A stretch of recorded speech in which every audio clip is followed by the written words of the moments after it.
Bismillahirrahmanirrahim. Alhamdulillahi rabbil alamin. Wa bihi nasta'in.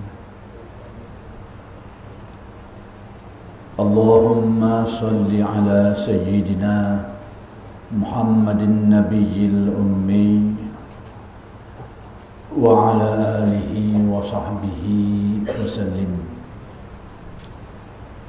Rabbi shrah li sadri wa yassir li amri wahlul 'uqdatam min lisani yafqahu qawli. Wala hawla wala quwwata illa billahil aliyyil azim. Ilahi anta maksudi wa ridhaka matlubi, a'tini mahabbataka wa ma'rifataka. Assalamualaikum warahmatullahi wabarakatuh. Waalaikumsalam warahmatullahi wabarakatuh. Alhamdulillah wa syukrulillah, wassalatu wassalamu ala rasulillah, amma ba'd. Seperti biasa, pertama sekali mari kita sama-sama bersyukur kehadrat Allah Subhanahu wa ta'ala yang telah mengurniakan kepada kita nikmat-nikmat yang sangat banyak, sama ada nikmat yang zahir maupun yang batin. Mudah-mudahan segala nikmat-nikmat itu sentiasa dikurniakan oleh Allah kepada kita semua, dan dijadikan kita orang-orang yang mensyukuri nikmat, dan dengan sebab syukur itu mudah-mudahan ditambah lagi nikmat oleh Allah Subhanahu wa ta'ala. Muslimin muslimat yang dimuliakan, tadi majlis kita telah dimulai dengan majlis pembacaan madaih atau madih, syair-syair, ungkapan-ungkapan yang memuji, yang menyebut tentang hal-hal yang berkaitan dengan Nabi Muhammad sallallahu alaihi wasallam, dan itu sangat baik sekali. Paling tidak mengingatkan kita kepada Nabi Muhammad sallallahu alaihi wasallam. Bahkan lebih daripada itu, dia ungkapan-ungkapan yang diungkapkan dalam bentuk sastra ataupun syair itu yang disebut sebagai madaih, rangkap-rangkap syair yang memuji dan menyebut perihal Nabi Muhammad sallallahu alaihi wasallam itu ghalibnya akan menyentuh perasaan kita, mengingatkan kepada Nabi, bahkan menumbuhkan perasaan keinginan, kemahuan dan sanjungan penghormatan kita terhadap Nabi besar Muhammad sallallahu alaihi wasallam. Dan itu mudah-mudahan akan tumbuh lagi menjadi suatu gerakan, menjadi suatu dorongan untuk kita mengikuti Nabi Muhammad sallallahu alaihi wasallam sebaik-baiknya.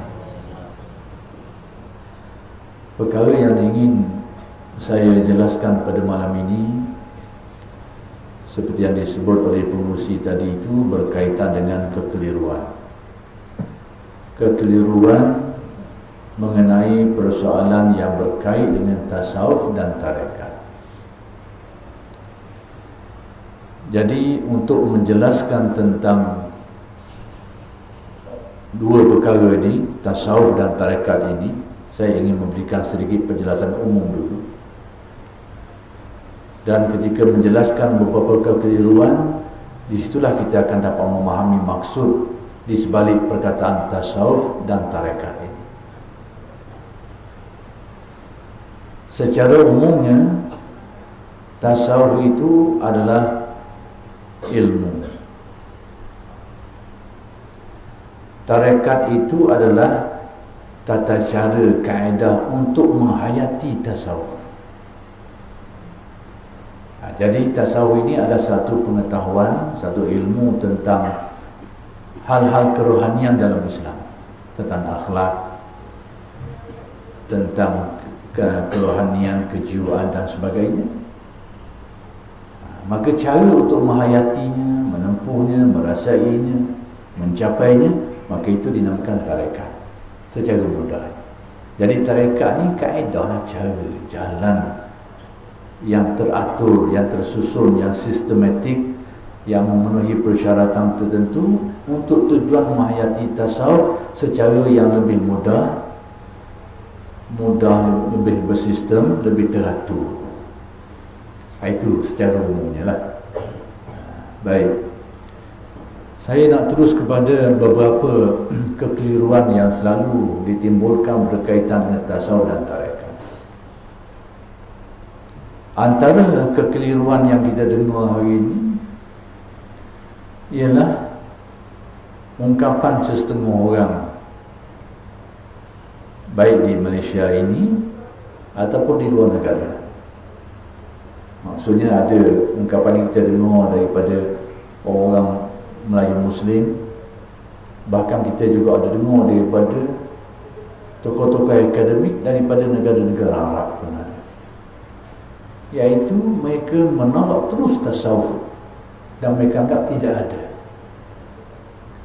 Yang ada hanyalah akidah dan syariat, keyakinan dan hukum hakam.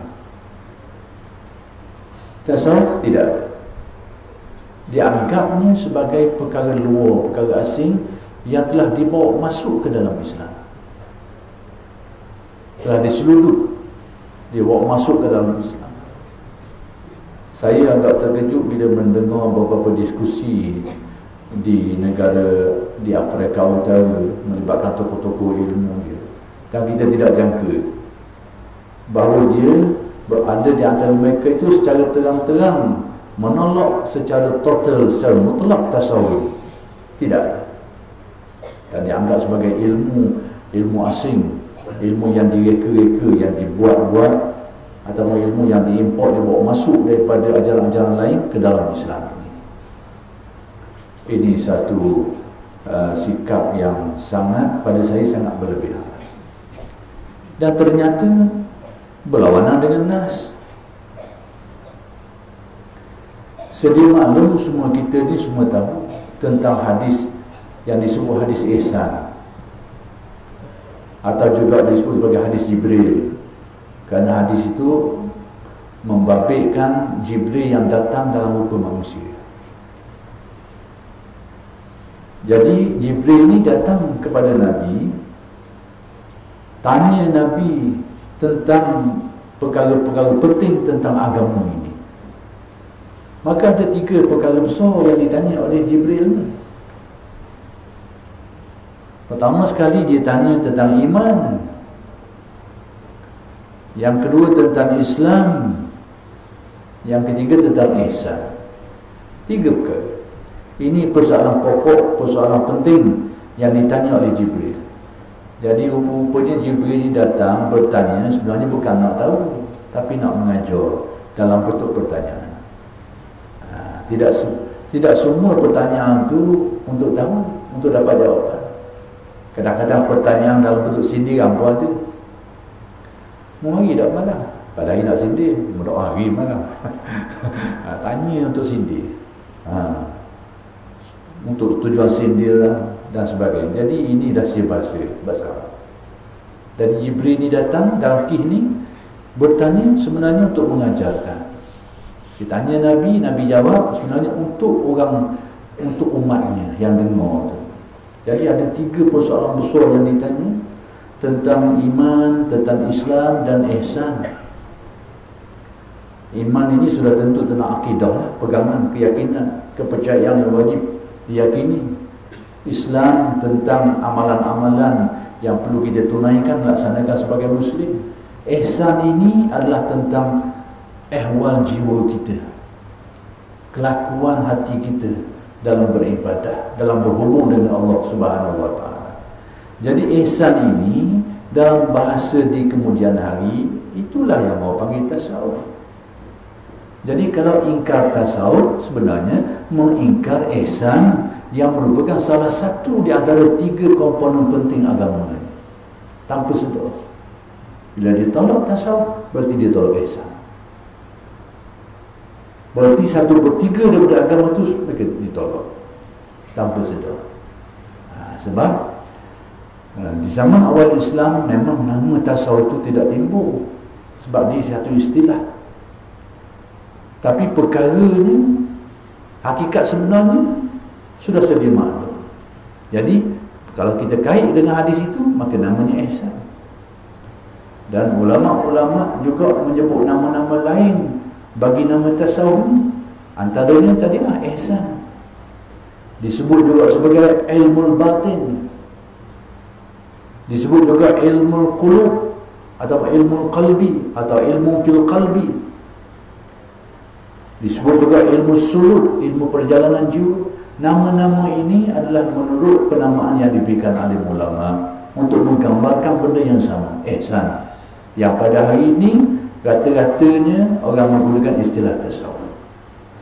Jadi kalau kita tolak tasawuf, kita anggap dia tidak ada, tanpa kita sedar kita telah menolak satu juzuk di antara beberapa juzuk atau 3 juzuk penting agama ini. Baik, 3 perkara ini tentang iman, tentang Islam, tentang ihsan ini. Dan ada pertanyaan lain tentang hari kiamat dan tanda-tandanya, tapi semua itu dianggap sebagai cabang daripada iman.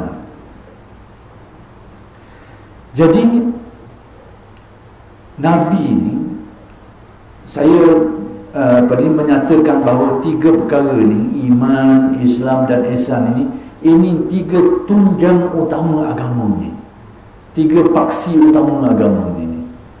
Atas dasar apa kita kata macam ni? Kerana itulah yang difahami daripada perkhabaran Nabi sendiri. Jadi bila Jibril ni pergi, Nabi tanya, apakah kamu tahu siapa orang tadi tu yang datang? Sebab sahabat tak kenal. Orang mari itu tu duduk menghadap Nabi, dekat sentuh lutut ni, duduk. Sebab bersentuh lutut dengan Nabi ni, sahabat-sahabat tak kenal orang. Nak kata orang di kalangan orang yang duduk di Madinah, tak ada orang kenal. Nak kata dia orang jauh, tak ada tanda dia ni sebagai seorang pedagang, seorang musafir, tak ada tanda. Maka Nabi tanya, apakah kamu kenal siapa yang datang tadi? Nabi tanya. Jadi Sayyidina Umar jawab, Allah wa Rasulullah. Sudah tentu Allah dan Rasulnya lebih tahu. Lalu Nabi sendiri menjelaskan. Apa kata Nabi? Huwa Jibril atakum yu'allimukum dinakum. Itulah dia Jibril. Nabi dengan perkhabaran Nabi, lisan Nabi, itulah dia Jibril. Baik, apa tujuan dia datang? Dia datang untuk mengajarkan kepada kamu agamamu. Jadi di sinilah ulama mengambil kesimpulan bahawa paksi utama agama ni berasaskan pada 3 rukun tadi tu. Kalau kita sebelum ni kita mengaji rukun Islam, sudah tentu 5 lah. Dan kita pun mengaji, belajar tentang rukun iman, sudah tentu 6 lah rukun, tiang-tiang asas dia tu, perkara-perkara asas. Percaya kepada Allah, malaikat, kitab, Rasul, hari kiamat dan qada dan qadar. Itu asas-asas tentang Islam. Engkau bersyahadah, mendirikan solat, berpuasa, mengeluarkan zakat dan haji bagi yang mampu. Asas utama, paksi utama. Jadi yang ada, yang 5 itu rukun Islam, yang 6 itu rukun iman, yang 3 ni apa? Rukun agama. Rukun agama ni, agama keseluruhan ini, itulah rukun dia 3 tadi tu. Islam, iman dan ihsan. Ataupun iman, Islam dan ihsan, tak apalah tu, dulu kediam pun. Kalau iman sudah tentu tentang akidah, tentang keyakinan. Islam sudah tentu tentang hukum, tentang amalan, tentang ibadah, muamalat, munakahat, jinayah, siasah dan macam-macam lagi lah.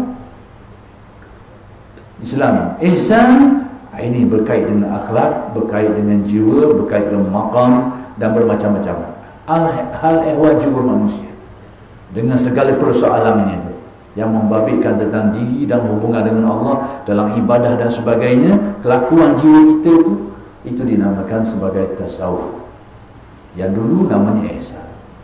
Jadi bila ada orang mengatakan tasawuf itu tak ada rekaan, tanpa sedar dia telah menolak satu juzuk di antara 3 juzuk utama agama ni. Kita terkejut dengar. Itu bukan cara alim ahli ilmu, memiliki doktorat pula tu berbahasa Arab, secara terang tolak tidak ada tasawuf, rekaan mereka bawa masuk dalam agama. Satu. Yang kedua, antara kekeliruan berkait dengan tasawuf ni, iaitu tasawuf ini disamakan dengan sesuatu yang disebut sebagai kebatinan. Kebatinan ni yakni ajaran-ajaran yang sampai satu tahap ada usul-usul tidak perlu beribadah lagi. Ajaran-ajaran yang sampai satu tahap manusia itu sudah bertukar menjadi Tuhan dan seumpamanya. Ini antara beberapa contoh kebatinan. Ajaran-ajaran yang mana kita akan tengok antara elemennya tadi tu, sampai satu tahap tak payah sembahyang, tak perlu berbuat ibadat. Antaranya tadi iaitu manusia itu sudah menjadi Tuhan, Tuhan sudah menjadi manusia dan sebagainya. Manusia inilah Tuhan sebenarnya, alam inilah Tuhan sebenarnya. Itu ciri-ciri dan banyak cabang-cabang. Jadi ada orang bila sebut tasawuf, dia kata itulah tasawuf. Yang kita dengar di antara tokoh-tokoh ni, ada yang menjelaskan perkara ni berasaskan pengalaman yang dia lalu. Kita tak boleh nak generalisasi, nak beritahu satu perkara atas pengalaman orang kita lalu. Kita bukan lalu semua perkara. Kita nak khabar kita makan satu obat demam, Panadol tu, kita makan tiba-tiba jadi apa ni, tubik gatal. Kita buat kenyataan obat ni tak pakai, gatal habis aku. Lepas tu buat hilang kau orang. Panadol ni makan jadi gatal. Pengalaman dia seorang. Dia tak boleh nak cerita kau orang yang lalu. Tapi orang lain makan malam-malam ada sihat, tak ada apa-apa penyakit. Kadang-kadang berlaku pengalaman peribadi dia tu, dia nak buat rupa orang. Mana boleh. Jadi antara sebab tasawuf ni dikaitkan dengan kebatinan ni, pengalaman orang-orang tertentu ni, dia belajar ilmu tasawuf yang sebenarnya kebatinan, lalu disangkakan tarekat, dikatakan tasawuf, lepas tu dia beritahu inilah tasawuf, sesat, tak semayang. Padahal dia mengaji tu tak tahu pokok bakal wujud mana. Tapi atas pengalaman itulah dia beritahu orang bahawa tasawuf ni patut dah ada semayang, atas pengalaman orang yang pernah lalu. Dia tak tengok orang tempat-tempat lain dan ajaran-ajaran yang dia ajar tokoh-tokoh lain yang tidak seperti itu. Sama macam orang makan Panadol jadi gatal lah. Yang makan jadi gatal. Kau bawa orang tulis elang, Panadol ni tak boleh makan, gatal kalau makan. Racun ni, bukan obat. Boleh tak buat gitu? Ini atas pengalaman dia lalu tu, dia nak kurang. Ini punca antara sebab kenapa tasawuf itu dilabelkan, disamakan dengan kebatinan. Puncanya pengalaman orang-orang tertentu tu yang masuk lubang salep, lepas tu beritahu kepada orang ramai atas pengalaman yang ada tepuh tu bahawa inilah sebenarnya benda tu. Sedangkan itu satu perkara yang keliru. Ini kita tengok beberapa orang memberikan ungkapan pengalaman dia seperti itu. Baik, itu satu. Jadi tasawuf ni dia ada sistem dia, dia ada ilmu dia, dia ada ulama dia, dia ada kitab, dia ada manhaj dia, kaedah-kaedah dan sebagainya, lengkap sepertilah fiqh. Macam ilmu fiqh juga, macam ilmu usuluddin juga, dia ada belaka. Ulama dia ada, kitab dia ada, kaedah dia ada, manhaj, membahaskan, membincangkan ilmu itu pun ada, cukup. Yang ni tidak dilihat sama ada orang tak nak tengok ke, ataupun dia sengaja buat pejam mata. Dua keadaan hari ni. Setengah tu mungkin secara kebetulan dia dah mengaji, setengah tu dia tahu tapi buat pejam mata. Ini sakit sikit lah. Ini orang yang jiwanya terkongkong dengan ketaksuban, fanatik, yang menjadikan kalau kita kena penyakit ni akan jadi buta. Bukan buta mata, buta pandangan penilaian. Hubbuka li syai'in yu'mi wa yusim. Kecintaanmu, kecenderunganmu, ketaksubanmu terhadap sesuatu menjadikan kau buta, tak nampak.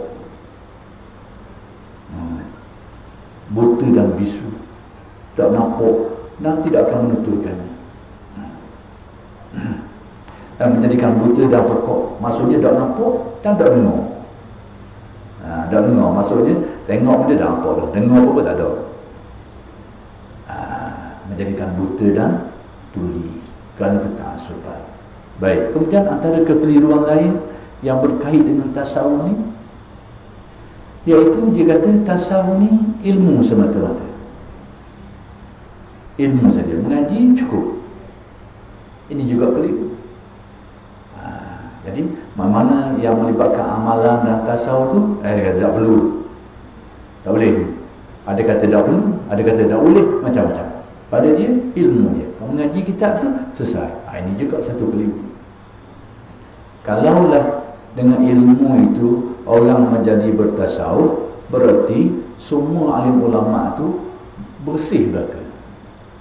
Orang yang baik, orang bersih, orang khusyuk dan sebagainya. Tapi berperang begitu je. Bahkan kadang-kadang jiwa alim ulama lah yang banyak penyakit. Dengan hasadnya, dengan takaburnya, dengan ujubnya, dengan pelendoh orangnya, dengan pandang lekeh orangnya, peremeh orang, perbodohkan orang. Inilah jiwa alim ulama. Kok banyaknya kadang-kadang. Jadi kalau kata ilmu, tasawuf ilmu, ini kekeliruannya di situ. Bahawa ilmu itu satu juzuk dari tasawuf. Tapi ada orang kita tasawuf ni ilmu, ngaji sesat, silap. Itu pandangan yang silap. Bahawa ilmu itu sebahagian daripada tasawuf. Kalau tidak, tadilah semua orang alim semuanya akan menjadi orang yang baik-baik, orang yang soleh, orang bertakwa, orang yang zuhud, orang yang tawakal penuh kerana dia alim. Tapi berapa ramai yang alim yang ada sifat-sifat seperti itu. Berarti alim mengetahui tentang tasawuf belum tentu dikatakan sebagai bertasawuf, belum tentu lagi. Baik, kemudian antara kekeliruan lain, antara keliru, iaitu dikatakan tasawuf ni ilmu yang tinggi dan tidak sesuai untuk zaman kita ni. Ilmu tasawuf ni ilmu untuk orang kelas-kelas tinggi. Dan zaman kita ni dah boleh nak praktis dah. Kita hari ni makan, minum yang kita tak tahu serba macam mana. Tak boleh nak tasawuf ni. Orang duduk dah jauh, dah gaul dengan orang. Duduk dalam hutan, dia tanam sendiri, dia makan sendiri, tak kait dengan orang. Kalau gitu boleh jadi tasawuf. Duduk orang ramai ni, minum air teh kedai, minum geng-geng kedai kopi, lepas tu dia minum, beli kawan yang pisang. Dia baik tasawuf ni, ini tak kena ni. Ada yang pandangan macam tu. Kerana dia anggap tasawuf, ini juga kekeliruan. Ini juga kekeliruan. Bahawa tidak semestinya. Sebab ilmu tasawuf ni tak akan padam. Sekalipun dia termasuk ilmu yang awal yang diangkat dari Allah, tapi dia merentas zaman. Tetap tasawuf itu dapat dihayati walaupun zaman berubah, walaupun banyak musibah, banyak kerosakan, tapi tasawuf tetap dapat dihayati. Dugaan tu dugaan lah, banyak cobaan lah, tapi hakikat tasawuf tu tetap dapat dicapai ataupun dapat dihayati, dapat dirasai, dapat dihidupkan. Sekalipun zaman itu banyak pancarobaannya. Jadi ada orang di berpandangan tasawuf ni memang tak sesuai dengan zaman, dia boleh nak buat. Ini juga satu kekeliruan. Kerana ajaran tasawuf itu puncanya kerana nanti yang akan sebut kerana tidak memahami pengertian sebenar tasawuf. Timbul anggapan itu. Sehingga dia kata zaman kita dia nak asal ada ilmu tu. Itu sebenarnya konsep tasawuf itu sendiri, maksud Pengertian tasawuf itu sendiri keliru tentang perkara itu. Baik. Kemudian ada yang kata antara kekeliruan juga tentang tasawuf ni, dia kata tasawuf ni adalah untuk, tadi yang saya sebut sekali saya nak pecahkan, untuk orang yang makam tinggi-tinggi. Orang macam kita ni, bukan ilmu tu bukan bahagian kita. Itu bahagian orang jadi tok wali, orang tinggi-tinggi. Ini juga berpunca daripada tidak memahami pengertian sebenar tasawuf. Sehingga dia anggap tasawuf ni untuk kelompok-kelompok tertentu saja, orang terpilih saja. Ini punca serupa, kerana tidak dapat memahami apa sebenarnya intipati tasawuf. Yang akan saya beri sikit kepada tambah banyak kejam mana ni. Baik, apa lagi kekeliruan? Antara kekeliruan tentang tasawuf ni, dia kata ilmu tasawuf ni kena belajar ujung sekali, kediang sekali. Kalau kita kena belajar dulu fiqh, akidah, fiqh, tasawuf kediang. Ini juga keliru.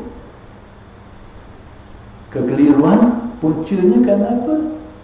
Kerana juga tidak dapat memahami secara tepat tentang intipati tasawuf. Sehingga dia kata bila selesai mengaji fiqh, mengaji usul fiqh, barulah.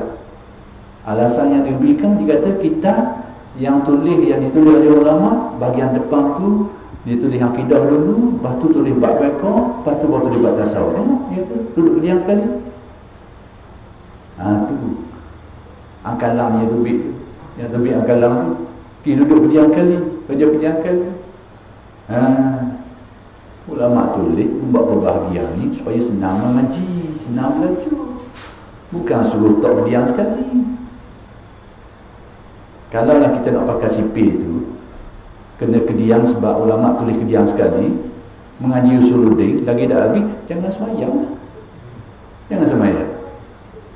Sebab fiqh ni selepas usuluddin, ngaji berbiru 2 tahun lah, 3 tahun lah. Tengok, kalau ngaji sikit, kalau cerdik sikit cepat, kalau betak sikit 5 tahun dah habis. Habis tu, baru bila ngaji bab semayang, baru semayang. Kena pakai kaedah tu. Ini cara berfikir yang sakit. Cara berfikir yang sakit. 3 tu untuk supaya jelas tahu aspek tasawuf apa benda, aspek akidah apa benda, aspek fiqh apa benda. Tapi pengamalannya serentak. Pengamalan. Cuma pengajian kita, kalau kita mengaji, memanglah sutir-sutir ikut tu. Tapi keperluan kita ni serentak 3 tu. Ada bahagian akidah ni, ada fiqh yang perlu kita tahu untuk kita amalkan, ada bahagian tasawuf yang kita kena buat serentak dengan akidah dan fiqh tu.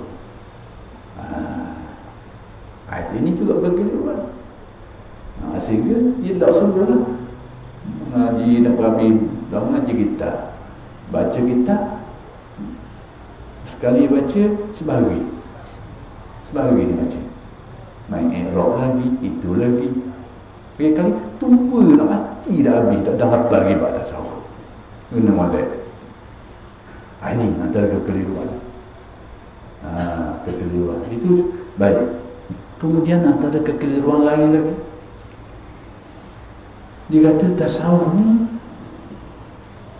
zuhud, kena tinggal dunia, buang. Bila belajar tasawuf, nak amalkan dia, mungkin tinggal habis-habis, nak buang habis. Dengan arti tak boleh nak pakai semak-semak sikit, tak boleh pakai kereta besar-besar sikit, tak boleh, ataupun piti mana tak boleh, rumah besar sikit tak boleh. Ini bahan dunia belaka. Ini. Jadi menurut faham mereka ni, tasawuf ni tak ada pedis, kodoh ada selas pinggan. Ini juga salah faham. Salah faham tak ada tasawuf. Zuhud ni, kalau kita nak tengok dalam Islam, dalam tasawuf, dari sudut pandang tasawufnya, zuhud ni, maksud hakikat sebenar zuhud tu, iaitu apabila terbuang gila dunia dari dalam hati. Bukan terbuang dunia daripada pemilikan kita. Kalau kita faham zuhud dengan erti tidak memiliki apa-apa, tak ada pemilikan apa-apa, bererti sahabat-sahabat, beberapa sahabat kita boleh kata ke dia Bila tidak zuhud, tamak lah maknanya. Bila tidak zuhud, artinya lawan zuhud tu tamak. Jadi kalau kita anggap tasawuf ni zuhud dengan tidak memiliki apa-apa, berarti sebahagian sahabat keluar daripada senarai orang yang menghayati tasawuf ni. Demikian juga sebahagian awliya terkeluar daripada senarai orang yang dikatakan sebagai ahli tasawuf ni. Sahabat-sahabat Nabi, Sayyidina Uthman dan ramai lagi kaya. Bahkan 10 orang yang disebut Al-Asyarah Al-Mubasysyaruna bil Jannah tu, 10 orang yang Nabi beritahu dunia ni jamin syurga. Nabi kabar dulu lagi 10 orang ni majoritinya orang yang berharta, orang yang kaya. Maksudnya mereka ni sudah tentu sebagai ahli tasawuf, sekalipun zaman tu tak timbul lagi nama tasawuf, tapi hakikat tasawuf sudah tentu mereka lah ahli. Takkan kita nak kata sahabat ni tidak bertasawuf? Sahabat Nabi sudah tentu lebih dari tasawuf lagi dia ni. Jadi kalau kita kaitkan tasawuf ni dengan mana zuhud, baru kita nak kata tasawuf. Kalau tidak begitu bukan tasawuf, ini silap faham. Hakikat tasawuf tu tidak dipahami dengan baik. Tidak dipahami dengan baik. Syekh Abdul Qadir kaya, Imam Abu Hanifah kaya, dan ramai lagi tokoh-tokoh tasawuf yang diiktiraf, diakui sebagai alim, soleh, sufi, wali lagi, kaya-kaya. Jadi ini kekeliruan juga. Setengah tu kadang-kadang dia kata kalau kita memiliki apa-apa ni, dianggap sudah tidak bertasawuf lagi. Bahkan ini juga yang akan menakutkan orang ramai daripada ilmu tasawuf ni. Kata mengaji kitab tasawuf, kayak gini mau kena teruk belaka lah, nak buang belaka. Kereta pun boleh bakar, basikal tu pun mujur. Dah basikal. Ini persepsi keliru, kekeliruan yang berkaitan dengan tasawuf digambarkan. Lepas tu kadang-kadang implikasi daripada gambaran ni tadilah, bila kita kata tasawuf seperti itu, berarti sebahagian sahabat terkeluar senarai, sebahagian awliya terkeluar senarai. Yang kedua bila kita kata tasawuf seperti ini, dia akan timbul implikasi kita akan mudah melabelkan orang sebagai tidak menghayati tasawuf. Lebih-lebih lagi kita tengok kawan ni rumah dia besar sikit, kawan ni kereta pakai kereta banyak sikit, besar sikit. Mu ni bukan ahli tasawuf ni. Dia akan jadi mu ni bukan ahli tasawuf. Itu dia. Padahal ukuran itu tidak tepat. Pernah berlaku sekali di Maghribi, di Morocco, seorang guru yang kaya dan seorang guru yang miskin bertemu dua orang. Seorang guru yang kaya, dia pesan kepada seorang murid itu, dia kata kalau mau pergi jumpa seorang guru ni yang kebetulan guru ni miskin, guru ni kaya. Jadi murid si guru yang miskin ni, si guru yang miskin ni pernah berpesan kepada salah seorang murid dia ni. Dia kata kalau mau pergi ke suatu tempat, mau cari dah orang ni, dia ni seorang arif, seorang yang ahli tasawuf, seorang ahli makrifat, mau pergi jumpa dia. Si murid ni pergi jumpa guru ni, tapi kejut tengok kaya tak tergambar, dengan rumah, dengan orang gaji, dengan kenderaan. Dia hampir-hampir tak mau pergi jumpa nak balik. Kenapa buruk sangka? Dia kata, guru aku kata dia orang ni soleh, aku tengok kaya ni bukan ni pucin nak khabar, pucin nyakit ni. Guru aku khabar dia orang soleh, pergi jumpa dia. Aku tengok salah orang kali, salah orang.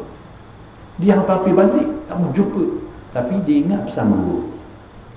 Dia memberanikan diri pergi jumpa juga. Dia pergi jumpa, tanya gini-gini, cakap. Guru dia pesan, kan mau jumpa dia, mau minta tolong dia nasihat aku. Guru yang miskin pesan. Jadi si guru yang kaya ni, bila murid ni nak balik, dia pesan. Oleh kerana guru dia minta pesanan, dia pun pergi pesan. Dia kata apa? Dia kata, sampai bila mu nak cari dunia ni? Orang kaya kan bukan orang miskin. Kalau orang miskin kabur orang kaya, mana sabar? Sabar bila nak sipang dunia ni? Pelik. Kalau orang miskin ni kabur orang kaya tu, sabar. Ni orang kaya kabur orang miskin. Sabar bila ni? Udah nak kejar benda-benda gini. Jadi bila si murid ni balik jumpa guru dia, kabur kadang gini. Akhir sekali guru dia tanya, apa pesan dia? Murid ni tak apa nak kabur, tak gamak nak kabur. Tapi terpaksa kabur juga. Dia kabur itu betul dia. Sekalipun aku miskin, tapi sakit baki dunia, keinginan tu masih ada dalam tipu. Masih ada. Baru tak. Jadi nak kabur ni baru nak menggambarkan keadaan tadi tu, pemilikan dan sebagainya itu, itulah ukuran bagi tasawuf, tidak tepat. Sekalipun ada aspek-aspek benarnya, tapi tidak tepat. Baik, apa lagi? Bahkan kadang-kadang kita tengok ada orang kadang-kadang baik, cuma saya nak beritahu pindah-pindah sikit. Kenapa di dalam tasawuf ni ada tokoh-tokoh yang zuhud ni? Zuhud dengan arti hidup dia tu selas pinggang. Memang ada dalam sejarah. Tapi nak kabarnya bahawa pattern bertasawuf tidak semestinya seperti itu. Tidak semestinya. Tapi ada. Cuma saya nak kabar sebab apa ada ni? Kalau ada tu siapa? Pertama sekali, secara sudah ditakdirkan ahli tasawuf tu, ditakdirkan Allah memang dia orang miskin. Secara kebetulan dia orang memang orang miskin. Yang kedua, ada kemungkinan dia berada dalam keadaan tentu pada marhalah riyadah, pada peringkat gurunya sedang melatih dia tu. Seperti yang berlaku pada Shibli, guru dia Al-Junaid ni pesan ke dia supaya jadi orang miskin, peminta sedekah. Minta sedekah bandar. Asal dia orang kenamaan, gabno, orang ada kedudukan, tiba-tiba jadi pengemis pada peringkat dia sedang berlatih. Dua kemungkinan. Yang ketiga, kemungkinan kerana zuk. Ada juga ahli tasawuf tiba-tiba dia datang zuk, dia rasa nak hidup macam tu dan dia pilih hidup macam tu. Ada juga. Tapi kok ada dia lah. Tapi tidak semestinya seperti itu. Seperti yang berlaku pada Ibrahim bin Adham. Raja, kaya, tapi dia mari satu keinginan untuk membawa diri dia tinggal semua tu nak hidup sebatang kara kerja sendiri. Itu terserah pada dia lah. Tapi tidak semestinya bertasawuf pattern seperti itu. Baik, ada lagi. Apa lagi kekeliruan? Boleh ambil masa sikit lagi, Antara kekeliruan lain yang dikaitkan dengan tasawuf ini iaitu ibadah. Banyak ibadah, tinggilah tasawufnya. Kurang ibadah, tak bertasawuf lah orang. Ada juga pandangan macam tu. Dari satu segi ada betul dia, tapi dari segi yang lain tidak betul. Betulnya dari segi mana? Memang menjadi ghalib bagi ahli tasawuf ni, bila hatinya suci bersih ni, dekat dengan Allah Ta'ala, dia memang suka buat ibadah. Tetapi tidak semua ahli tasawuf ni dia berpeluang buat ibadah dan menzahirkan diri dalam bentuk banyak ibadah. Tidak semestinya. Bergantung keadaan dia, gantung kehidupan dia. Sayyidina Abu Bakar, imam dia ni kalau ditimbang imam dia dengan imam hak lain semua ni berat dia lagi. Tapi dia kalau dibandingkan dengan sahabat-sahabat lain, masih ada sahabat yang lebih banyak ibadahnya. Sebab apa? Sebab Sayyidina Abu Bakar ni sibuk, dia ikut Nabi. Kemudian selepas Nabi wafat, dia jadi khalifah. Masa tu kurang untuk berbuat ibadah dengan banyak berbanding hak lain. Berbanding ahli sufah ni yang 24 jam memang kerja dia beribadah dan menyebarkan ilmu. Jadi kalau nak kata tasawuf ni ibadah semata-mata, betul dari satu segi, tapi tidak tepat.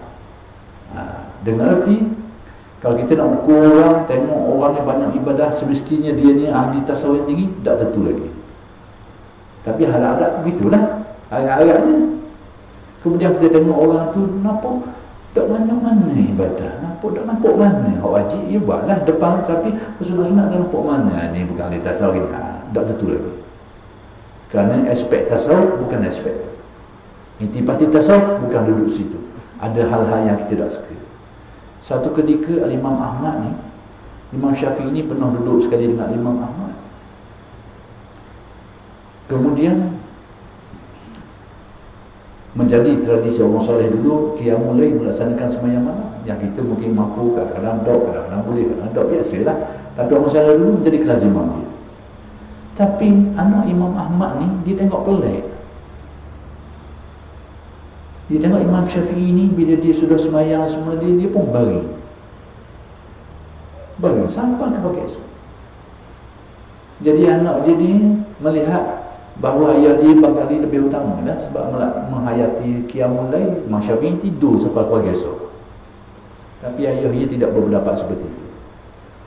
Rupa-rupanya Imam Syafi'i ni dia meletang dia tidak tidur pagi esok, akan dia jalan sedang membaca Al-Quran, cari-cari pedoman-pedoman untuk menyelesaikan masalah-masalah ni. Tak tidur, tapi apa pun jangan tidur. Baru orang tahu pattern lain rupanya. Pattern lain. Jadi itu hal-hal yang perlu kita tengok lah. Jadi nak kabarnya tidak semestinya beli tasawuf ni tak boleh kena main 24 jam duduk surah. Kalau dah buat gini, dah menghayati tasawuf, dah mengaji tasawuf, dah belajar tasawuf. Ini kekeliruan. Tengok keadaan. Lagipun ibadah ni banyak bentuk. Ada yang rasmi, ada yang tidak rasmi. Yang rasmi itu sebahagian saja. Yang tidak rasmi itu yang lebih banyak kadang-kadang. Maka ahli tasawuf ni tetap orang yang mengabdikan diri kepada Allah, beribadah kepada Allah. Cuma keadaan masing-masing berbeza. Setengah tu dia sibuk dang nak sembahyang banyak macam orang lain, tapi hati, gerak hatinya, apa yang dia buat semuanya jadi ibadah untuk dia. Itu rahsia tasawuf. Jadi tak semestinya kita nak tengok tasawuf tu, semestinya orang tu banyak ibadah. Ataupun kita sendiri, kalau aku nak belajar tasawuf ni, aku kena tinggal kerja, kena main duduk surga ni, mengatik sampai ke petang, sampai ke malam. Waktu puasa siap tiap-tiap hari. Tidak semestinya seperti itu. Baik, itu kekeliruan. Baik, antara kekeliruan lain yang berkait dengan tasawuf ni, iaitu dikaitkan dengan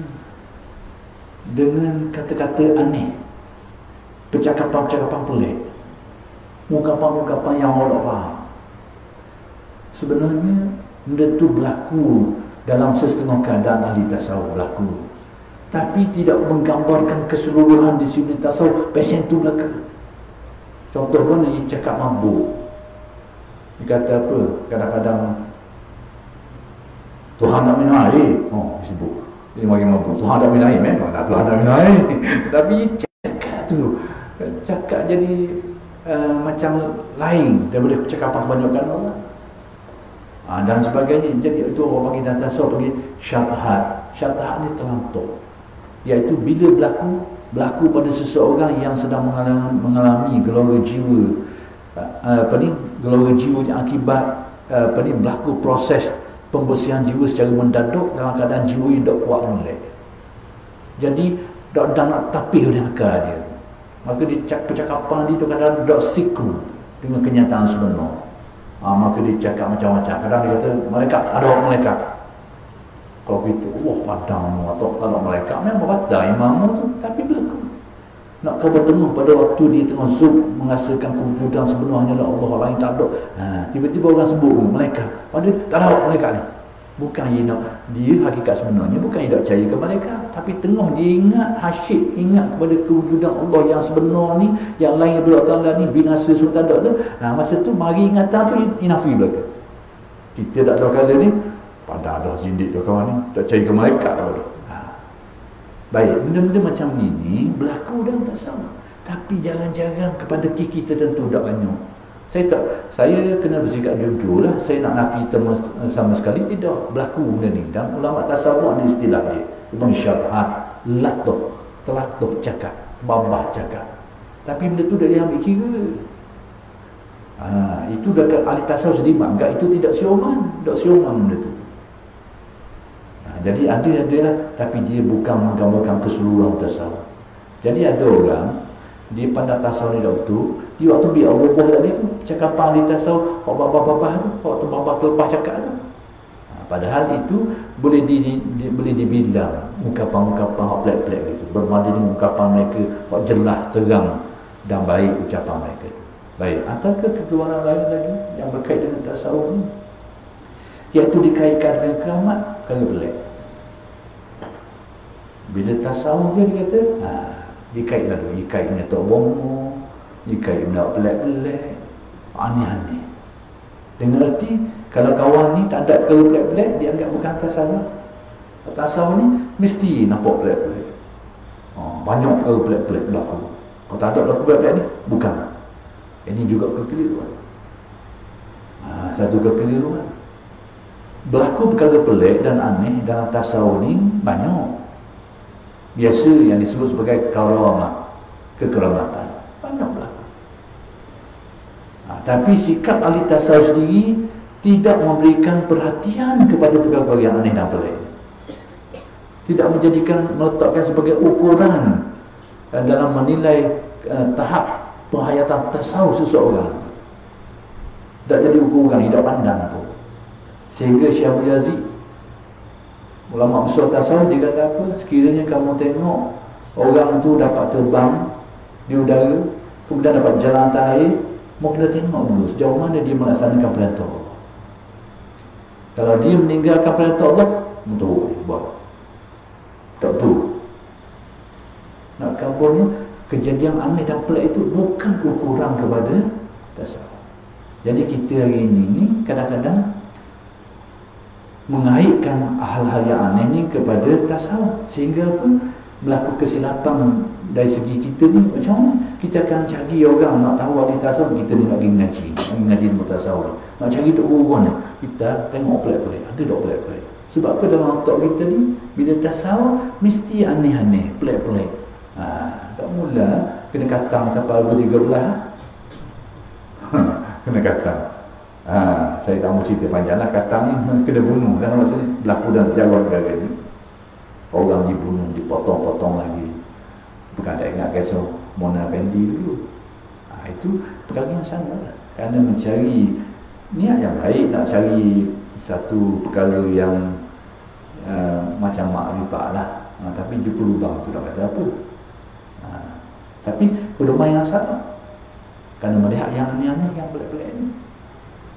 Jadi kita kadang-kadang meletakkan pedoman yang salah. Bila persepsi kita silap, meletakkan yang aneh tu pada ukuran sebagai petanda tasawuf, kita akan jumpa salah orang yang salah. Jadi kalau tak ada perkara-perkara ni, dia bukan ahli tasawuf. Ini. Jadi itu adalah merupakan satu kesilapan, tanggapan yang silap. Berlaku perkara pelik memang tak boleh nak dinafikan, memang berlaku. Kerana Allah Ta'ala ni bila mengasihi seseorang, dia akan muliakan dia.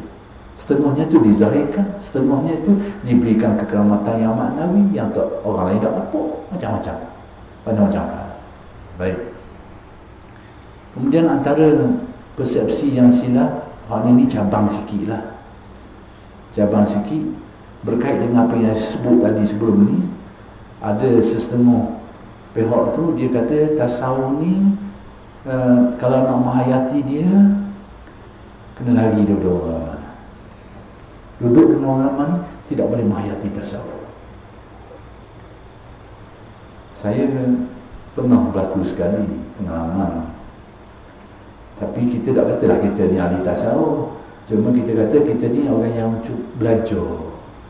Tak semestinya saya ni ahli tasawuf, tapi saya belajar ni, belajar ilmu ni. Cuba-cuba nak menghayati sikit-sikit. Ada orang marah saya. Sebab saya secara kebetulan saya kerja sebagai guru mengajar. Maksud tahu saja bila saya bekerja dengan guru, saya kerja dengan kerajaan. Maksudnya saya dibayar gaji. Bayar gaji untuk kegunaan saya, keperluan saya dan sebagainya. Ada orang marah, dia kata, kalau nak main tasawuf, tak boleh kerja, makan gaji. Tak boleh kerja makan gaji. Saya kata, guana pula. Saya kata, saya kerja ni halal dari segi syarak. Dari segi syarak luluh. Saya tak merokok, saya tak mencuri hak orang, saya tak tipu orang. Saya kerja dan dibayar gaji. Itu sah dari segi syarak. Adapun mengenai sumber kewangan itu, dari segi hukum tasawuf pun boleh. Sebab kita tidak disuruh menyelidik punca. Jangan sampai kita jual goreng pisang tepi jalan, orang mari nak beli tanya, ambil mana piti ni? Tutup kedai. Tanya, piti ni mana ni? Sekalipun orang mari beli tu peropok. Yang duit tu duit peropok kan? Dia yang tukang jual ni, jual barang ni, beli barang daripada dia ni, dia akan tidak tahu halal untuk dia, halal untuk dia. Kecuali secara terang-terang dia tahu tu. Kawan ni sah, yakin duit ataupun kewangan yang ada pada dia tu daripada sumber yang haram, nak beli barang dia, baru. Kalau kita bagi dua, halal lagi. Kita tahu dia ni separuh duit dia ni, separuh halal, separuh haram. Mari beli kat kita. Itu pun kata ulama tasawuf lepas lagi. Jadi punca tu kita tak disuruh solat. Yang penting kaedah kita dapatkan tu halal. Itulah ruangnya kita diberi kemaafan. Ada benda jahil ni baik, ada benda jahil ni tak baik. Kita jahil ilmu, tak tahu cara semayang, tak tahu akidah, itu tak baik. Tapi jahil dengan tidak tahu rahsia satu perkara itu kadang-kadang baik. Kalau tahu tak nak makan kita. Kalau tahu. Tapi ditutup oleh Allah kerana memberi rukhsah kepada kita sehingga kita boleh guna. Kalau tahu punca dia, berat kita. Dan Nabi beritahu di akhir zaman ni, riba ni merepok merata-rata. Tapi selamat kita sebab mana? Sebab kita tak tahu punca dia tu. Maka kita diselamatkan Allah. Kalau tahu tak boleh lah. Tapi oleh kerana benda tu bertebar orang sehingga mengenai semua orang, tapi kita tak tahu dari segi hukum syarak ni, lepas kita. Jadi ada orang marah kita, dia kata, kalau nak main tasawuf ni tak boleh main kerja-kerja makan gaji ni. Tapi kita tak apalah. Cuma kita kata kita ni, kerja kita ni, kita tak rokok orang, kita tak curi orang, tak tipu orang. Kita kerja yang standard dia sah dari segi syaraknya. Tapi saya tanya sikit lagi, saya rasa nak tanya, tuan ni memang orang kenal sebagai ahli tasawuf, tapi saya nak tanya sikit, tuan makan nasi tak? Memang makan nasi lah. Takkan nak makan nasi pula. Memang makan nasi. Dia tanya sikit lagi, dah tuan makan nasi tu, beras tu tuan ambil mana? Tuan ada sawah di tanah sendiri? Tak. Di tanah sendiri kebun dah. Beli kedai. Baik, tuan beli. Dah, tuan ada kerja, tuan ambil peti mana? Itu tanya saya lagi. Ada nak beri orang ni beri. Dah nak beri tuan tu kerja mana? Kerja kerajaan juga. Kata. Cuma ni dia pusing orang bau je. Pak tadi tu dah jalan seteri. Ni lekok pusing orang bau je. Akhir kali masuk jalan tu juga. Kata 2 kali 5 juga. 2 kali 5 juga kata. Ukuran kita ni syarak. Sah ke tak sah dari segi syarak? Kalau hukum tasawuf dia ada cermat sikit. Hukum kita ni hukum panggil hukum syarak. Hukum tasawuf tu panggil hukum warak. Itu hal lain. Tapi kita ni, untuk kita ni tengok tak keadaan. Kalau kita nak pakai hukum warak, payah sikit dah.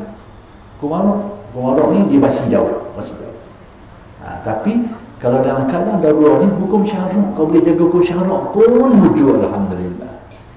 Itu nak beritahu. Berapa persepsi yang sihat. Baik.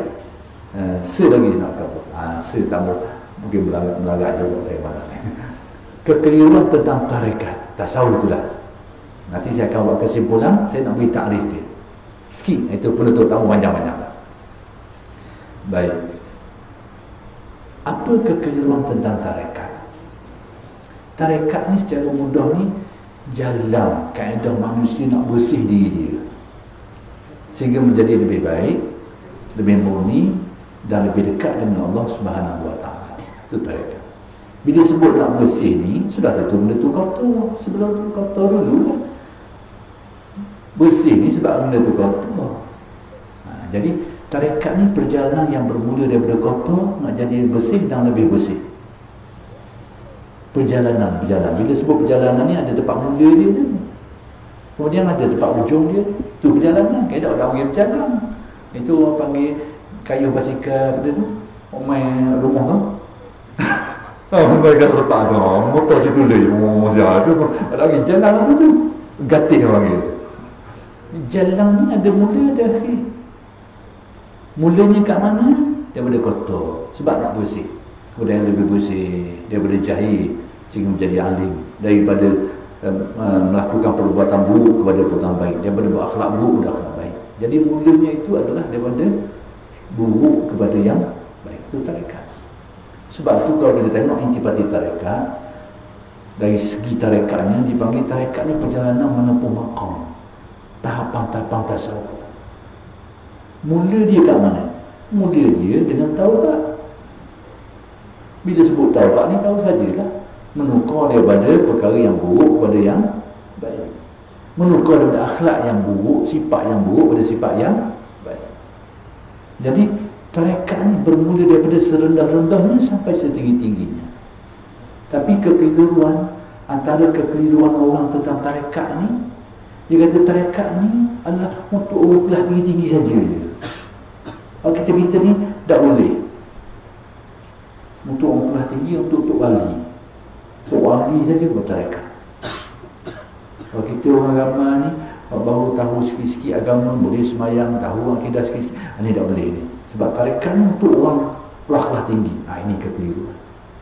Sebab dia tak faham tabi'i tarekat. Macam saya kata, perjalanan yang mula daripada bawah sekali, daripada makam taubat, naik meningkat kesedaran hati, rasa nak berubah, meninggal perbuatan buruk, lepas tu timbul lagi kesedaran hati, terbuang sifat-sifat tercela satu-satu sikit-sikit, akhir sekali menjadi lebih murni, lebih baik. Itu perjalanan tarekat. Dan kunci dia untuk menggerakkan perjalanan ni adalah zikir. Tak ingat lagi, zikir alat utama dia. Tapi bila persepsi tu keliru, maka timbullah petua-petua keliru. Tak boleh bertarekat. Kita ni tarekat ni untuk orang tinggi-tinggi je, orang makam tinggi. Ini punca keliru dia, kerana tidak memahami tabi'i tarekat tu sendiri, benda tarekat tu sebenarnya. Mungkin dia faham tarekat ni zikir, tu silap faham tu. Bila sebut tarekat tu, ngatik luar, ngatik sedul bukan tarekat. Setengah tu labeling ataupun gambaran tentang tarekat tu keliru dah. Jadi salah satu kekeliruan ni, bila menggambarkan tarekat ni untuk orang tinggi, untuk awliya, untuk wali-wali, tu silap. Tak boleh kita orang lama ni, tak boleh main tarekat. Itu satu kekeliruan yang sangat nyata. Cuma masalah orang nak bertarekat, ambuk cerita lain. Tapi nak kaburnya, dia bukan untuk orang kelas tinggi. Sekalipun sebahagian tarekat tu memang untuk itu, sebahagian.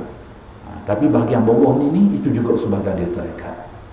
Itulah kabar kekeliruan. Akhir sekali tentang kekeliruan tentang tarekat ni, iaitu dia kata tarekat ni tak boleh diamalkan selagi tak selesai fardu ain. Tak selesai fardu, memang betul. Tarekat ni tak boleh diamalkan kalau orang tu tidak ada fardu ain. Maksudnya tak erti semua. Akidah dah tahu benda, fiqh pun dah tahu benda, semayang pun dah erti, mandi wajib pun dah erti. Memang orang gini memang tak nak belajar tarekat pun, sebab tarekat itu memerlukan keyakinan, memerlukan amalan. Semayang, puasa, dia perlu benda ni. Jadi kalau tak tahu benda ni, macam mana dia nak buat tarekat? Jadi kalau dikatakan bahawa kalau tak tahu asas fardu ain dalam akidah, fiqh dan tarekat, betul dari segitu.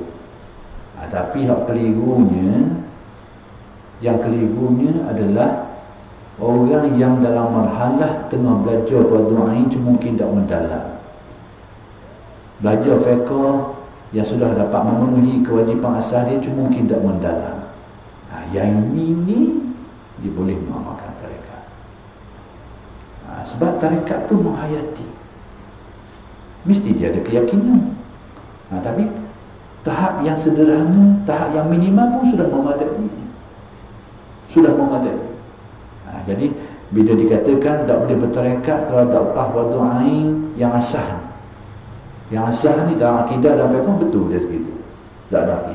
Tapi kenyataan sebenarnya bahawa bukan tak lepas, kadang-kadang mungkin tidak hadang molek ataupun tidak kemah molek, tapi sudah tahu asas tentang akidah, yang sifat-sifat tentang Allah Ta'ala dan asas-asas hukum-hukum iman lain tentang semayang dan sebagainya dia tahu, cuma mungkin tak detail, tak kemah molek. Yang ini kalau kata tak boleh bertarekat, ini kita tak nampak wajah. Sebab tarekat ni berserta dengan didikan. Guru yang ajar tarekat ni dia ajar kepada orang-orang yang macam ni, dia ada akidah asas, cuma mungkin tak lumak, tak dalam molek. Kemudian dia tahu tentang semayang, cuma mungkin adalah bagian aspek salah-salah dia tu, tapi dia tahu tentang puasa, cuma mungkin dia tak ada. Maka guru tetap ajar ke dia, tapi betul kemah balik akidah dia, fiqh dia. Tapi sekiranya memang dia kosong sungguh, akidah dah tahu benda macam duduk dalam hutang, akidah dah tahu benda, fiqh dah tahu benda, memang tidak boleh diajarkan kepada mereka itu. Jadi saya rasa mungkin terlanjur banyak sangat. Saya nak simpulkan satu saja, bahawa tasawuf sebenarnya adalah saya nak ambil kata Syamsul Qadir ini, nak buat kesimpulan dia, bahawa tasawuf menurut Syamsul Qadir ini safa'un wa musyahadah. Safa' maksudnya jernih, bersih. Bersih benar, bersih zahir dan bersih batin, iaitu usaha untuk membersihkan. Orang kalau sampai tak bersih tu memang ahli sufi, tapi kita ni mungkin tak situ. Kita berusaha nak membersihkan, kita sedang berusaha untuk menghayati tasawuf. Maksudnya nak membersihkan zahir dan batin kita. Kalau bersih sungguh, memang itu pure sufi. Kita mungkin tak begitu, tapi nak sampai maksud tu sedang berusaha nak membersihkan, supaya amalan kita ni, kewajipan agama terbuang, terlaksana, akhlak kita berubah, sifat buruk kita terbuang. Bila kita sempurna melaksanakan zahir perintah Allah tu dan sempurna membuang sifat buruk tu, itu memang aslilah tu tasawuf, pure wali tu, wali. Tapi kita mungkin tak begitu. Kita sedang berusaha nak baiki satu-satu amalan kita tu. Hak salah nak betul, hak silap tu nak baiki. Akhlak kita juga, hak berat, sifat buruk tebal sangat, sifat buruk tu nak menipis. Hak banyak sangat sifat buruk nak kurang. Itu proses mengujikan. Apabila zahir dan batin manusia bersih, dia akan mencapai tahap musyahadah, yakni hati dapat melihat kebenaran Allah dengan penuh keyakinan. Maksudnya bertambah keyakinan, bertambah kefahaman, keyakinan terhadap Allah dan agama ini sendiri. Itu tasawuf. Itu tasawuf sebenarnya. Usaha nak bersih zahir kita, batin kita, dan bila benda tu bersih, hati dianggap bersedia untuk menerima limpah kurnia Allah, sehingga dikurniakan kefahaman dan keyakinan yang kuat terhadap Allah. Itu intipati tasawuf. Jadi saya rasa itu saja yang saya nak jelaskan pada malam ini tentang beberapa kekeliruan tadi lah. Aspeknya kekeliruan lah. Agak mudah-mudahan tak keliru lah. Takut saya jelas kekeliruan, keliru juga. Agak-agak tak keliru lah. Jadi mudah-mudahan kita semua mendapat taufik hidayah Allah Subhanahu wa taala. Sekianlah saja dulu aku qauli hada wa astaghfirullahalazim wa lakum. Assalamualaikum warahmatullahi wabarakatuh.